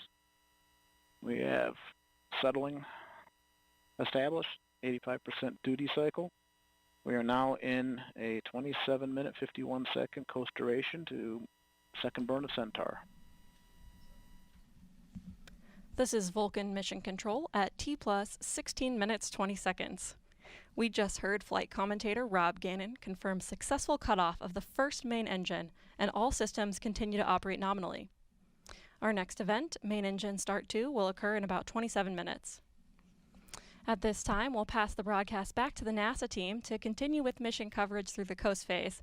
We'll join you back in as we approach the separation of the Peregrine spacecraft. Over to you, Megan. Thank you, Amanda. Congratulations to you and the ULA team so far. If you're just joining us, welcome to the Space Coast of Florida, where we just witnessed the first launch of NASA's CLIPS initiative. It was a magnificent sight. Leaves me speechless, apparently. Just really lighting up the night sky and loud enough to set off a couple of car alarms nearby. CLIPS is short for Commercial Lunar Payload Services. It's a new model in which NASA contracts space on commercial missions to send science experiments to the moon ahead of us landing astronauts there. For today's launch, NASA selected Astrobotic to deliver its 5 lunar instruments. This is the first mission for its Peregrine spacecraft. Today was also the first launch of ULA's new Vulcan rocket. Again, congrats. It lifted off from Cape Canaveral Space Force Station's Launch Pad 41. Our broadcast here on NASA TV will continue through Peregrine acquisition of signal, which is expected to happen at the earliest around 3:17 a.m. Eastern Time. With me now is Sandra Connolly. She's the Deputy Associate Administrator of NASA's Science Mission Directorate. Good morning, and thanks for being here, Sandra. Good morning. It's a thrill to be here. Yeah, what did you think of the launch? It was amazing. Yet another beautiful ULA launch. Totally spectacular, and it's super exciting to know that now our Peregrine 1 lander is on its way to the moon, and in about 2.5 weeks it's going to go into orbit. And a few weeks later from that, in mid to late February, we're going to actually see it land. And that will be the first, well, actually it'll be one of the early landings on the moon since Apollo, over 50 years, which is pretty amazing when you think about it. U.S. landings on the moon. Yeah, it is. And the CLIPS is new as well. So talk to us a little bit about this program. We're using commercial companies to send science instruments to the moon for us. Why is that? Yeah, I'm really excited about this program. It is a game-changing program for us. It really is leveraging industry in new ways. As you've probably seen, I mean, the whole aerospace industry has evolved over this last decade in amazing ways, and I think this is just yet one more step in doing so. So our commercial partners are actually delivering a service. They're delivering our payloads and other organizational payloads, whether it's other companies, whether it's international partners. Basically, anybody who wants to procure the service can deliver a payload to the moon using the CLIPS program. And so there are 20 payloads flying on the Peregrine spacecraft right now. 5 of those are NASA's. Can you tell me a little bit about what they'll be studying once they get to the moon? Yeah, so again, amazing service. So our payloads are going to be studying things, including understanding, studying water, studying the volatiles or the resources on the moon, studying the atmosphere, and also the radiation environment to help inform us for the future when we have humans back on the moon. Sandra, thank you so much. I'm excited to see what we do with this initiative and this launch here today. Thank you so much, and let me just say, go Vulcan and go Peregrine 1. Yes, you can totally say that. Thank you so much. Thank you. All right, so when Peregrine lands on the near side of the moon on February 23rd, it will be one of the first lunar landings for the U.S. since the final Apollo mission over 50 years ago. Let's head back over to Astrobotic's Olivia Chapla. Thanks, Megan, and what a great day so far. So for those of you just tuning in, I wanted to reintroduce myself. I'm Olivia Chapla, Director of Marketing and Communications for Astrobotic. Astrobotic is a space company with our primary headquarters in Pittsburgh, Pennsylvania, and we've just watched our Peregrine lunar lander rocket into space aboard a United Launch Alliance Vulcan rocket. This Peregrine spacecraft's mission is to carry 20 payloads or cargo to the lunar surface from 7 different countries. 6 of those nations have never reached the moon before. Our aim is to autonomously land on the lunar surface a few weeks from now. We're taking the long way around, and we expect Peregrine to land on February 23rd, 2024. We've got all eyes on the Peregrine lander as it waits to separate from the Vulcan rocket in about 30 minutes. At that point, we will seek to establish communications with the lander. And now we'll take a more in-depth look at Peregrine's full journey to the moon with an animation. Once ULA's Vulcan rocket launches, we will then know the exact day the Peregrine spacecraft will attempt a soft landing on the moon. The first landing attempt could be anywhere from 10 to 60 days from launch. Because this is Peregrine's first ever trip to the moon, our team is not taking a direct path. Peregrine will first complete one Earth orbit so the team can get critical data on the spacecraft and test maneuvers before executing a very critical milestone, entering lunar orbit. Peregrine will orbit the moon at 3 altitudes. The first orbit will last about 33 hours. Peregrine's second orbit can be up to 35 days. The spacecraft's third and final orbit around the moon will last 48 hours. Next up, Peregrine will attempt a soft landing on the lunar surface autonomously. The team will issue a landing sequence that will command the spacecraft to enter a descent orbit. About 15 kilometers from the lunar surface, an exciting powered descent begins. While we wait for the Peregrine spacecraft to separate from the Vulcan rocket and begin that exciting journey to the moon, I have Astrobotic's founder and Chief Executive Officer, John Thornton. Hi there, John. I understand you are currently at ULA, just a stone's throw from where I am now, and we both just saw ULA's Vulcan rocket achieve liftoff with our very own Peregrine aboard. Tell me, after waiting for this moment for years, how are you feeling? It's a dream. This is the moment we've been waiting for 16 years, and I'm standing in mission control, and we just had a beautiful launch. Thank you, ULA. So excited. We are on our way to the moon. I can tell you and everyone else are in a really excited buzz today for sure. So tell me, what else do you think is the most important thing about our Peregrine mission today? So this is the beginning of the dawn of a new era for the surface of the moon and how we think about space. This is an opportunity for commercial payloads to fly to the surface of the moon on a regular, routine basis. That means our nation's scientists, our world scientists, can access the moon in ways never before possible. And we are seeing the beginnings of that right now as we speak on our journey to the surface of the moon. Our first mission carries 20 payloads from all over the world. 6 nations on board the mission will touch the surface of the moon for the very first time. It's a phenomenal, exciting mission to be a part of, and it's a real honor to be here today, and I could not imagine a better start to the mission. That's true. And what do you have to say to the Astrobotic team and to all of the payload customers who made today's mission possible? For 16 years, we've been pushing for this moment today. And along the way, we had a lot of hard challenges that we had to overcome, and a lot of people doubted us along the way. But our team and the people that supported us believed in the mission, and they created this beautiful moment that we're seeing today, working incredibly hard to make this possible. I can't thank the thousands of people between our team, our suppliers, our partners that have made this moment possible today. It's an unbelievable feat, and it is the culmination of all of everyone's effort coming together for this moment, believing in this possibility that a small company in Pittsburgh, of all places in this country, can lead America back to the surface of the moon. Thank you, John. Well, I'll let you get back to the team that are in Florida with us as we wait for the Peregrine spacecraft to separate from Vulcan's rocket in about 30 to 40 minutes. For now, back to Megan. Thanks, Olivia. Oh, thank you. Now, CLPS missions are an important step in returning to and staying on the moon. But these lunar landings that will help shape our future there are not without risks. Landing on the moon is hard. We're going back. Under this Artemis program, we're going to be sending humans to the moon for the first time since Apollo. So ahead of humans, we want to get up as much science exploration and technology experiments as possible. So CLIPS starts facilitating a lot of the early science, the things we want to learn before we even send humans. CLIPS stands for Commercial Lunar Payload Services, CLPS. The services part is the key element. Ordinarily, when NASA delivers a payload to the surface of the moon, they do it with a commercial partner, but NASA controls the building of the vehicle. Now, we're buying the service of delivery of our lunar payloads to the surface of the moon. It is a delivery service, akin to a delivery service that you'd have here on Earth. NASA will provide payloads to a commercial company.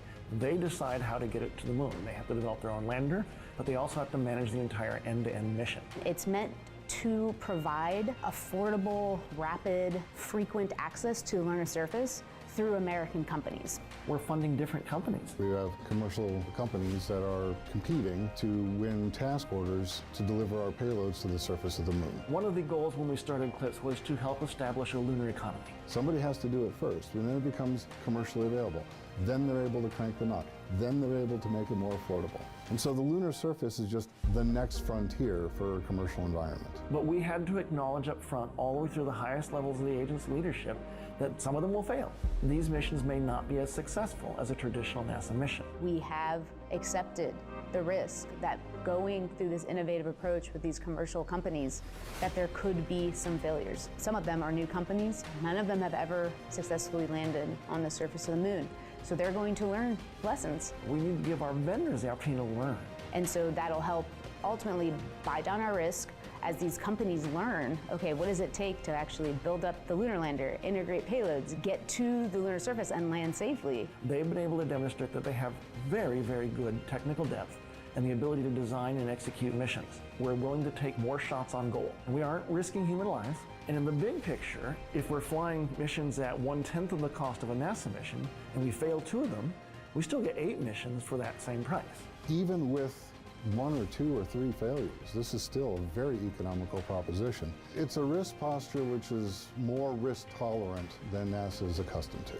There's not a single one of these companies that's willing to bet their mission on a coin toss. Every one of them is doing what they can in order to have the most successful mission possible. But the important thing to realize is that risk tolerant does not mean risky. And the rewards are a long-term ability to get payloads to the moon inexpensively, frequently, and rapidly. We want science, so we can then put more of our resources on even more science, exploration, and technology payloads and get more of a return on investment when we get to the moon. CLIPS provides tremendous benefit across the scientific and economic communities. So there's a lot we'd like to learn about the moon to help human habitation and prepare us for missions to Mars and beyond. So the moon is the first step. And a lot has to happen before Peregrine lands safely on the moon. Astrobotic's Olivia Chapla shows how they tested the spacecraft here on Earth and what the team will do during its journey in space. Peregrine has gone through quite a journey already and still has a long list of objectives to complete on its way to the moon. We've categorized these objectives into 5 stages, beginning with engineering it here on Earth. First, we built and tested a bolt-for-bolt engineering model of Peregrine. Based on our findings, we constructed the final spacecraft to send to the moon. Each iteration of Peregrine went through rigorous testing to ensure it will survive the harsh conditions of launch and space environments. Phase 2 objectives will begin when the spacecraft separates from the rocket. Once separated, Peregrine will power on and establish communications with Earth. At this stage, we'll receive telemetry informing us of the spacecraft's position, orientation, and general operational health. One of the first commands we send to the spacecraft will initiate thrusters to point Peregrine's solar panels at the sun to charge its battery. We are planning for all of these objectives to be completed today. Next, and off-camera, our Phase 3 objectives begin. These objectives include trajectory adjustment maneuvers in space before lunar orbit insertion. After lunar insertion, Peregrine will complete 3 orbits around the moon. Then, the last phase of the mission begins, lunar landing and operations. And for a closer look at landing, I'm joined now by Mike Hennessy, Educational Director of the Moonshot Museum in Pittsburgh. Good morning to you. Good morning. It's spectacular to be here today. Absolutely. We saw a launch, right? Yeah, and it was awesome. Yeah, absolutely. So talk to me about Peregrine and the spacecraft we have you on, because you know a lot about Peregrine and this mission. Why is that? Well, every day I've had a front row seat at Peregrine under construction. I work at the Moonshot Museum, and we share a wall of windows with Astrobotic. And better yet, I've seen kids with their faces pressed against the glass, knowing they're going to grow up to become that next generation of makers that take us to the moon. That's fantastic. And you also brought us some props here. So these are different parts, different materials that make up the multi-layer insulation. That's what goes around the spacecraft, right? Right. That's the thermal protective space blanket for the craft. And we have a number of different materials here. This is Astro Quartz. It's a woven ceramic fiber, very heat resistant. We've got aluminum, which is great for reflecting solar heat. And this is also aluminum. Glitters a little more like gold, but it's just aluminum that's been covered with a polymer called Kapton. And you can see it actually on our model here. We have of the Peregrine lander. Right here. This is the multi-layer insulation. Yeah, we've got the multi-layer insulation, and that's wrapping these fuel tanks, kind of like cosmic baked potatoes. And why do we need all these different materials? Well, the moon is a harsh environment, and it takes a lot of technical know-how to land there. There's no atmospheric blanket like we have on Earth. So we need a thermal space blanket to protect against wild temperature extremes. Boiling hot days, freezing cold nights, several hundred degrees below zero, and Peregrine's been engineered to endure that. Okay, so now we know how it will be protected during landing. How will it land? What technologies are we using to make sure that it lands safely when you say that the moon isn't the easiest place to land on? Right, and that's my favorite part of the story because this robot is going to land itself. Because we have about a 2.5 second signal delay from the Earth to the moon and back, it's like having a self-driving car going to another world. We have a full suite of sensors, gyroscopes, Doppler, LiDAR, star trackers, and a really cool technology called Terrain Relative Navigation, or TRN. About 9 miles out, Peregrine will activate its camera, and as it's descending, and the camera's taking pictures, the computer will be playing kind of a high-speed game of flashcards. Comparing those pictures to 3D maps, and then Peregrine will have to make decisions in order to come to a landing. We're going to test drive this technology on Peregrine, and then on Astrobotic's next lunar lander, Griffin, TRN will be in the driver's seat when we head to the moon's south pole. Oh, that's fantastic. And I know Griffin is going to be delivering another NASA payload, so another partnership where we get to do this together. Yeah, I think another great example of how CLIPS is bringing together entrepreneurship and accelerating the pace of science and taking us out into the solar system. Mike, thank you so much. Thank you for being here. Thank you. All right, so the Astrobotic team hopes to land on the near side of the moon on February 23rd in a place called the Bay of Stickiness, a lunar feature formed by ancient hardened lava flow. It's located outside of the Gruithuisen domes, which is the largest dark spot on the moon. Why does NASA want to conduct science here? Well, on Earth, formations like these domes need significant water and also plate tectonics to form. But without these key elements on the moon, lunar scientists have been left to wonder how the domes formed and evolved over time.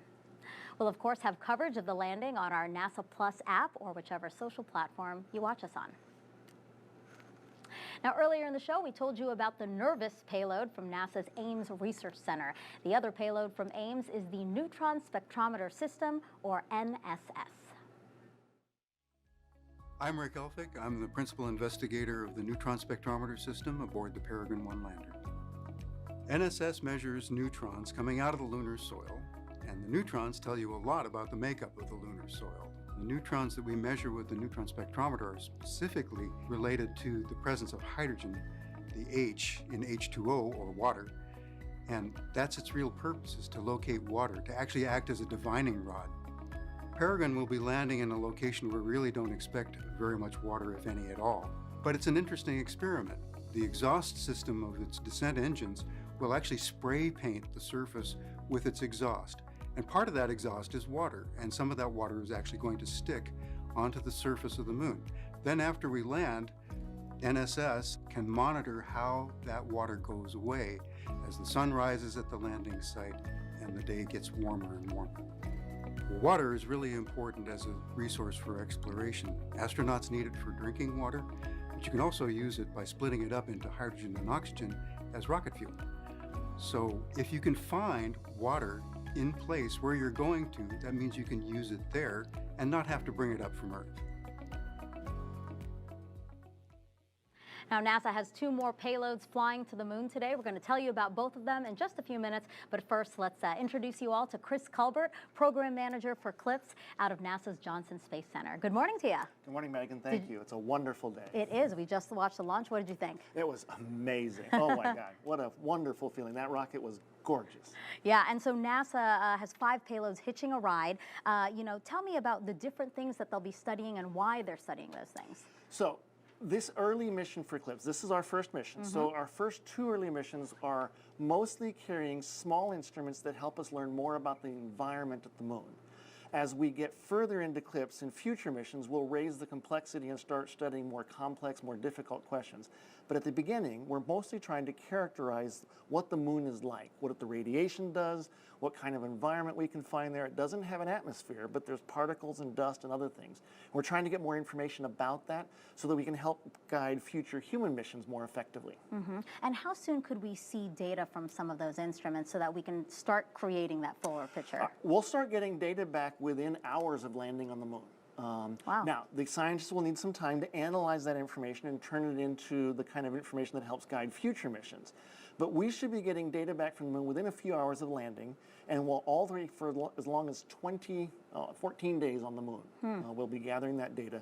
But the scientists will then take that information offline and analyze it for a while. So basically these missions, these instruments that we're sending, they're scouting the moon for us. Yes. Yeah, they're telling us what the moon is like, helping us understand what we need to know so that we can take humans there safely. It also allows us to better design future instruments and other experiments that will pinpoint the kinds of things we need to know about the moon to be able to work and live there. Chris, thank you so much. Thank you for being here. You're welcome.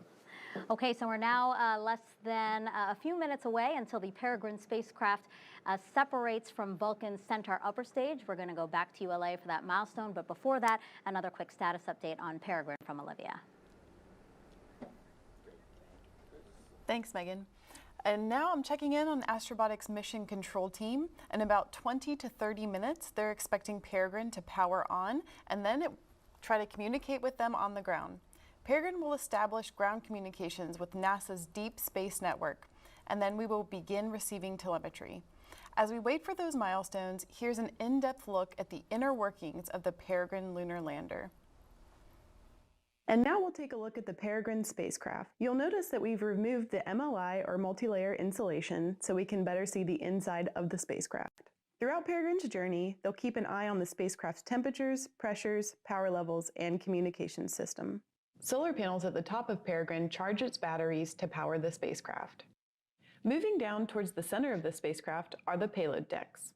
You'll notice the decks have a unique isogrid pattern that we've used as an inspiration for a lot of our graphic design for the mission. This structure pattern optimizes the sturdiness of the payload decks while also minimizing its weight. Affixed to these decks are all 20 payloads. 20 individual pieces of cargo from 7 different countries are aboard these 2 main decks. Peregrine has 12 attitude control system engines, called thrusters, that are used to orient the spacecraft.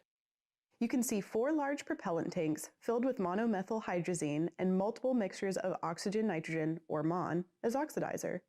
Mounted to the bottom of the spacecraft are 5 main engines that will slow the craft down as it approaches the lunar surface. These engines use a hypergolic bipropellant pressure-fed system. Believe it or not, Peregrine will use the majority of its fuel in the last 15 minutes of the mission as we attempt a soft landing on the lunar surface. Peregrine has 4 landing legs attached to its base. These legs have a honeycomb structure on the inside that will crush to absorb the impact of Peregrine landing on the lunar surface.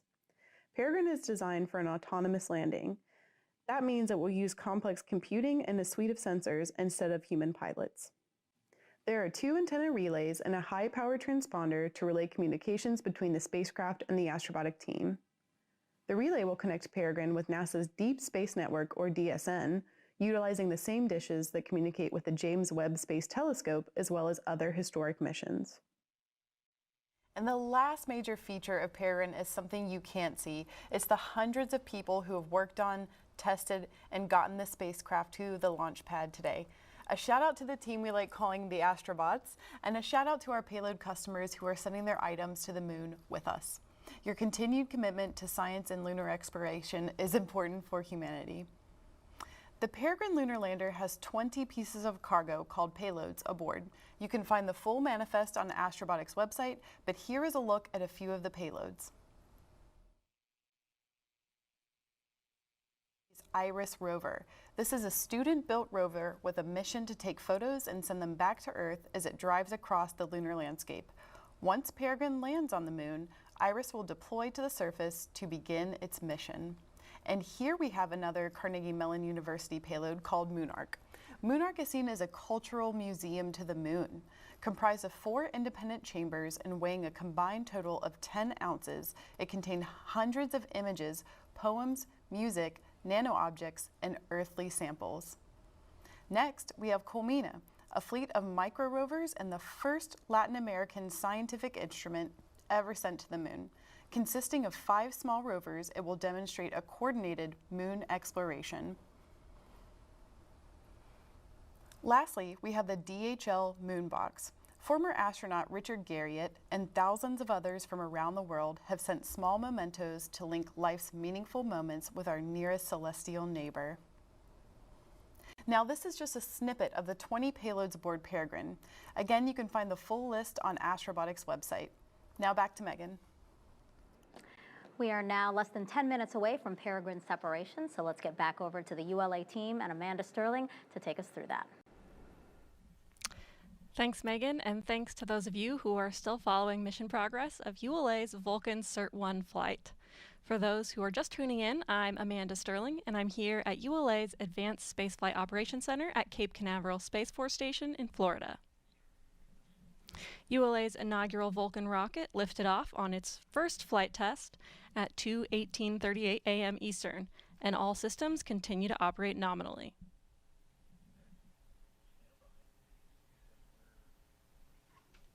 Minute 1 second burn.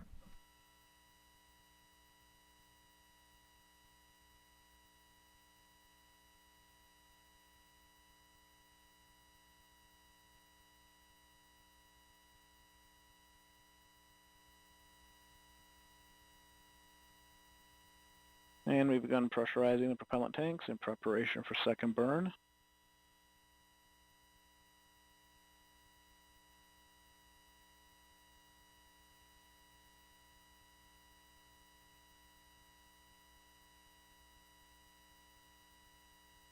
Coming up on LH2 pre-start.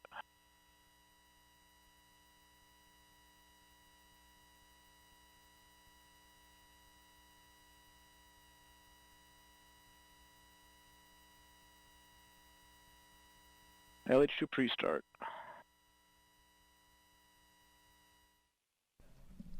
This is Vulcan Mission Control at T+ 43 minutes 8 seconds. Coming up next is the second main engine start of ULA's Centaur upper stage. Let's listen in. Change to the start position, everything looking good.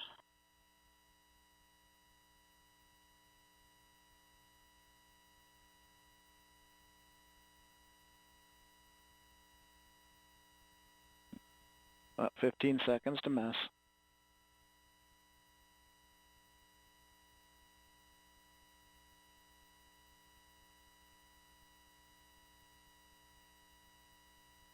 We have ignition, full thrust, 2 good engines.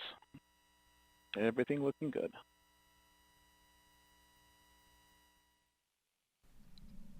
This is Vulcan Mission Control at T+ 43 minutes 57 seconds. As we approach Peregrine separation, let's learn more about the first spacecraft to launch in NASA's new CLIPS initiative to have American companies send its science experiments to the moon. Astrobotic is a full-service lunar company. It starts with our terrestrial testing and development services that can build propulsion systems and test propulsion systems on Earth, to the sensors that make precision landing possible, to our rovers that will deploy down on the surface of the moon, to one day our power systems that will deploy on the moon and provide sustaining power for infrastructure on the surface. Astrobotic is in all of those businesses, and we are in the business of making space accessible to the world, and the moon is just the beginning. The big thing that we're known for is our 2 lunar missions to go to the surface of the moon. Our first one is about to launch, and our second one flies in 2024. The Peregrine mission is important because it's among the first commercial missions to return to the surface of the moon. This is the first time as a nation going back since Apollo. It's the first time for 6 nations that could land on the surface of the moon with our mission. This is the dawn of a new era of affordable, routine, regular access to the surface. What that means is our nations and world scientists can access the moon on a routine, regular basis. They don't have to wait for the culmination of their career for one single super mission. They can go back again and again and again. It's the beginnings of learning about the resources on the surface of the moon and potentially one day turning those resources into something that we can use in space and maybe one day return back here to Earth. Peregrine's development was a years-long process that included many people, like engineers, welders, and technicians, who designed and built the spacecraft. Landing a spacecraft on the moon is very complex. The team worked long hours to get Peregrine to the launch pad. To be on the pad today with our spacecraft strapped to a giant 200-foot tall launch vehicle ready to blast into the heavens it's a little surreal. It's a moment I've been dreaming about for 16 years. And to see it all on one rocket, it's terrifying and exciting and thrilling all at once. Our Peregrine lunar lander starts its journey to the moon in Florida on a Vulcan launch vehicle. That will blast us into translunar injection, heading us straight out to the moon, where we will enter lunar orbit and start our descent down to the surface. At this point, engines are firing, all eyes are tuned in, and as we soft touch down on the surface of the moon, that marks the beginning of our surface operations and our payloads deploying. As a nation and as a company, as individuals, we all persevere to overcome challenges, and we're going to continue to do that. And this first mission is just our first step, our first attempt to make space accessible to the world, and it certainly will not be our last.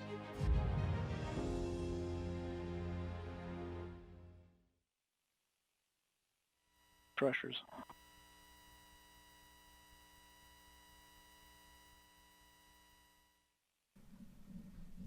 This is Vulcan Mission Control at T plus 47 minutes 8 seconds.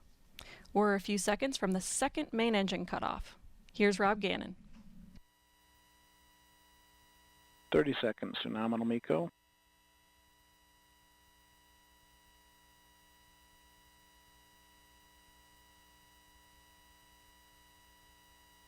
Seconds. And we're going to open loop on PU. Coming up on cutoff. We have cutoff. Everything is looking good. And we are now in a 2-minute 49-second coast phase of spacecraft separation. We've got full settling going after MECO. And we're reorienting to spacecraft SEP attitude.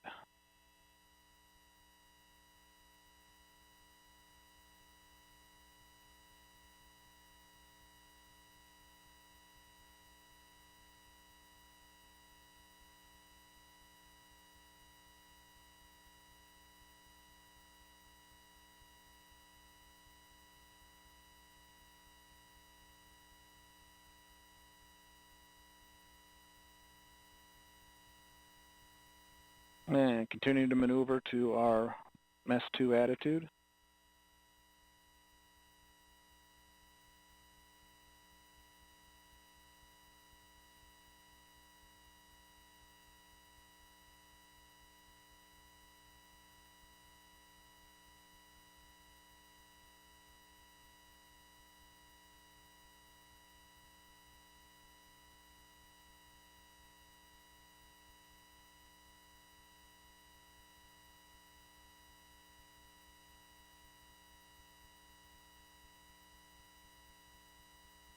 And we're inside a 1.5 minutes to spacecraft separation.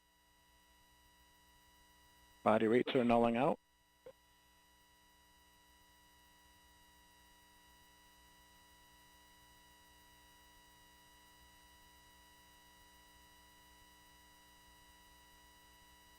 And this mission does call for a roll spin for spacecraft separation of 0.5 degree per second. We'll be starting that maneuver shortly.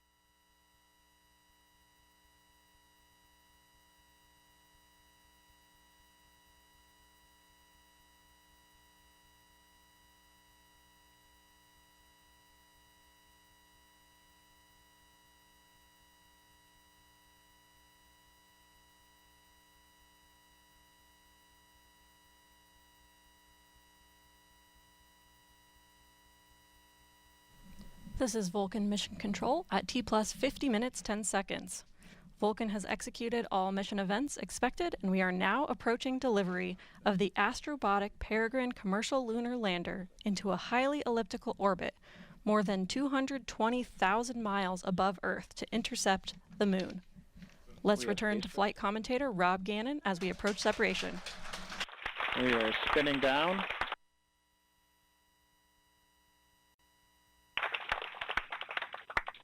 And we are now in a 28-minute coast period, the third burn of Centaur.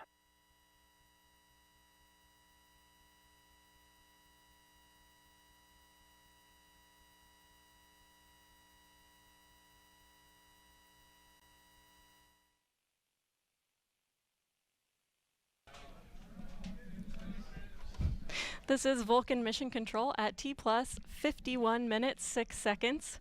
We just heard confirmation of Peregrine spacecraft separation. I'm now back with ULA President and CEO Tori Bruno. Tori, our first Vulcan rocket just delivered its first payload to orbit. How are you feeling? Yeehaw! I am so thrilled. I can't tell you how much. Absolutely. And again, we're not completely done with the mission here today. Is there anything else that you want to share with the audience? I am so proud of this team. Oh my gosh, this has been years of hard work.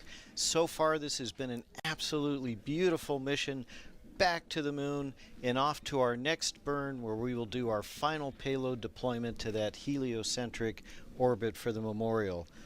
Our team has done such a good job. Bravo, Zulu to everyone. This is just, it's hard to describe. Yeah, absolutely. I feel that too. So again, thank you so much for joining us on our show. Congratulations, and we'll let you get back to finish the rest of the mission. Congratulations to you. Give me a hug. All right.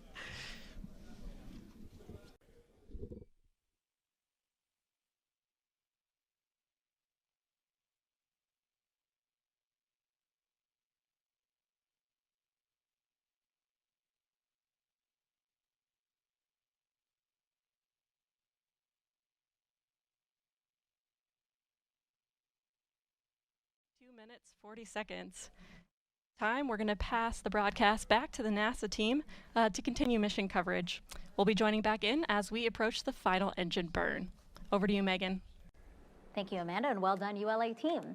So throughout the broadcast, we have been telling you about the 5 NASA payloads that are flying on this mission. We've shown you in depth 3 of them, and now we have the final 2. So NASA's Goddard Space Flight Center has 2 payloads aboard today's flight, and one of those is the Peregrine Ion Trap Mass Spectrometer, aka PITMAS. Its job is to understand the release and movement of lunar surface volatiles like water. My name is Barbara Cohen. I am the principal investigator, or the lead of the science team, for the Peregrine Ion Trap Mass Spectrometer. PITMAS, the instrument I work on, is going to inform our understanding of the volatile cycle on the moon. That is water, carbon dioxide, methane, all sorts of fun molecules that we want to measure on the surface of the moon and in the lunar exosphere. So we are trying to learn about the water at the poles by going back to where it comes from, to the solar wind and micrometeorites that are coming in now, and understanding how much is there now, how much could be there in the future, how much was there in the past. We're interested in that atmosphere and what it's made out of, and that's what PITMAS will monitor. The reason it's so important to measure the lunar exosphere is because that is a process that's happening today that includes all of the things we're interested in for human exploration. Our Artemis program is going to the South Pole because there are resources there. If you don't have to bring your water with you, if you can use the water that's there, that saves you a lot of mass going up with your astronauts. And the 5th and final NASA payload we want to show you is the Laser Retroreflector, or LRA. It's a unique type of mirror used to measure distance, and this is why it's so critical for future missions. My name is Xiaolui Sang. I'm a LiDAR instrument scientist and also work on other laser instruments. The instrument is a laser retroreflector arrays. It's a small retroreflectors mounted on a shell, on aluminum shell, support shell. It retroreflects laser light back to where it came from. The purpose is to, number one, to have a fiducial marker, a precise fiducial marker on the lander so that we know exactly where that is on the lunar surface. It serves as a landmark for future missions if you want to go back and land it there. When you shine laser on it and it reflects right back at you, so it doesn't matter which way you're looking at it, and so that will help us to range from orbit to the lander as it passes overhead. All right, it's now been about 55 minutes since Vulcan and Peregrine lifted off from the space coast of Florida. Let's get back to Olivia and the Astrobotic team as they work to confirm acquisition of signal with their spacecraft. Thanks, Megan. As you saw, we just got confirmation that the Peregrine spacecraft separated from the Vulcan rocket, and now we are waiting to establish a space-to-ground communications connection. We expect for this to take a few more minutes. This connection helps engineers in Astrobotic's Mission Control Center pass commands, receive telemetry, and determine the location of Peregrine in space. Peregrine will be utilizing NASA's Deep Space Network, or DSN, their 34-meter dishes in Australia, Spain, and California. These dishes are the same suite used to communicate with the James Webb Telescope, as well as other historic missions. So our flight director on console, Alex Van Hoven, will be calling out what is happening in Astrobotic's Mission Control Center. And now, as we look at Astrobotic's Mission Control Center, you can see the rows of our staff all monitoring the spacecraft. In the room today, we have 3 of 6. This is Mission Control Flight Director announcement. Repeat broadcast. This is Mission Control Flight Director with an announcement. The mission team is still waiting for communications with Peregrine with earliest AOS at 080905 UTC in approximate 2.5 minutes. To repeat, the mission team is still waiting for communication with Peregrine with the earliest AOS expected at 080905 UTC.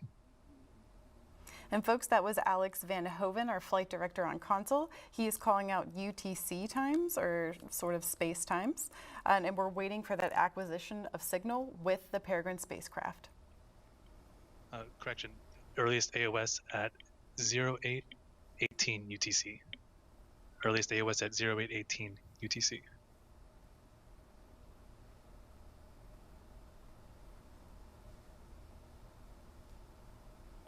Now you can almost see Alex Van Hoven in the back row, right below the eye in Astrobotic. You can kind of see his head. Maybe he'll stand up for us at least one time, we'll see. He's very focused and busy.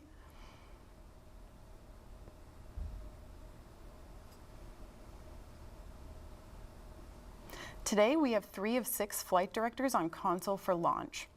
Once we establish communications with Peregrine and the spacecraft officially begins its journey towards the moon, the flight directors will work in shifts so there is always one present in mission control.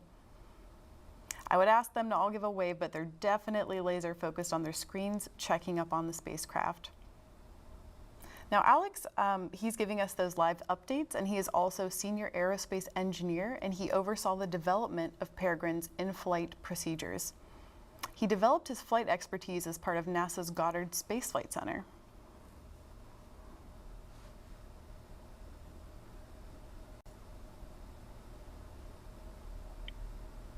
Broadcast Mission Control Flight Director announcement. I repeat, broadcast Mission Control Flight Director announcement. At this time, Astrobotic has confirmed that we have established communications with Peregrine, and we are now receiving live telemetry. I repeat, we have just established communications with DSN and can confirm that we are receiving telemetry from the satellite.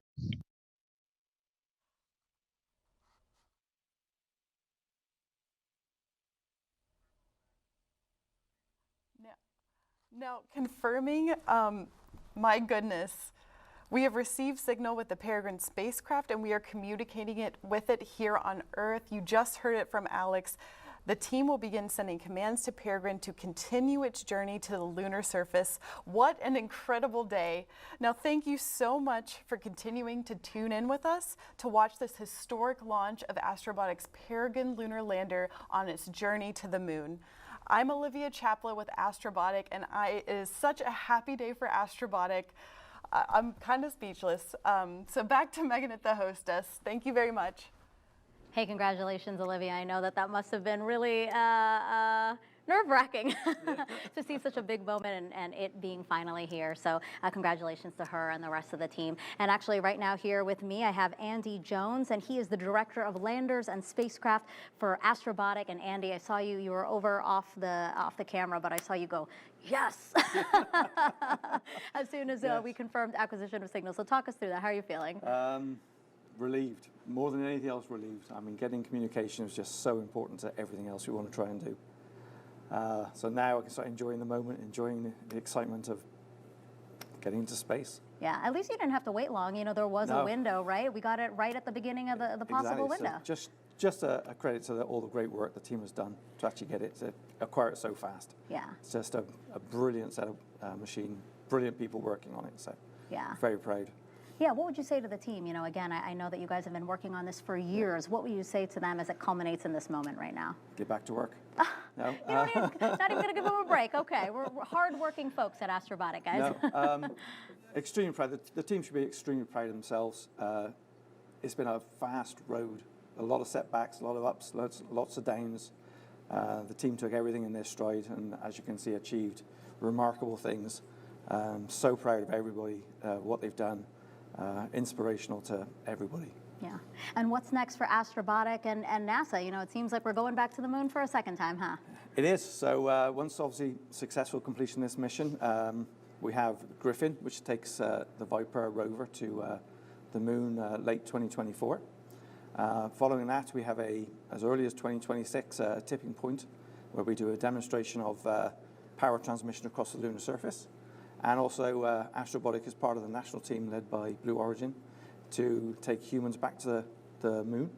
And we're part of the cargo lander system for them. So a lot of things to look forward to. Lots to look forward to, yeah. And just by one last question for you, I mean, just what do you think of this new initiative that NASA has to really bring in all of these small U.S. companies to hopefully help us all go back to the moon? This initiative is incredibly important. It allowed a small company like Astrobotic to actually deliver a lander to the moon. We'd have never been able to achieve it without that. But the best thing is it's bringing a lot more creative minds, new thinking to the table, and that will help us accelerate the technologies needed to get us back to the moon and have a robust resource and presence on the moon. So the more, it's very important for us to be there, and it's just helping us get there much faster. Andy, thank you so much, and congratulations again. Thank you very much. And that's going to do it for us here at Kennedy Space Center. Thank you for sharing in the excitement of NASA's first CLPS launch. Now on its own, the Peregrine spacecraft will coast for an expected arrival at the moon on February 23rd. And coverage of that landing, one of the first U.S. landings on the moon in over 50 years, that will be broadcast on NASA TV and NASA Plus. For those of you watching on ULA platforms, the ULA version of the simulcast will continue in a few moments as they await another milestone in this inaugural Vulcan flight. Again, thank you so much for joining us. We leave you now with a final look at today's historic launch.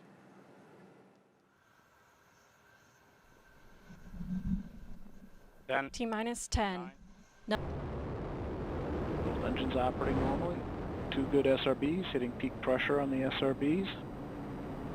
Everything looking good.